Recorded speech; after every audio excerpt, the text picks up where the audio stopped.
যখন কোন বান্দা সূরা ফাতিহার একটা করে আয়াত বলে আলহামদুলিল্লাহি রাব্বিল আলামিন, সঙ্গে সঙ্গে আল্লাহ জবাব দিয়ে বলেন হামিদানি আবদি, বান্দা তুই আমার প্রশংসা করলি। আর রহমানির রহিম যখন বলে আল্লাহ বলেন আসনা আলাইয়া আবদি।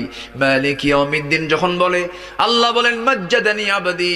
এরপরে যখন বলে ইয়াকা না'বুদু ওয়া ইয়াকা নাস্তাঈন পর্যন্ত যখন বলে আল্লাহ বলেন বান্দারে তুই আমার কাছে কি চাস, প্রাণ খুলে চারে বান্দা।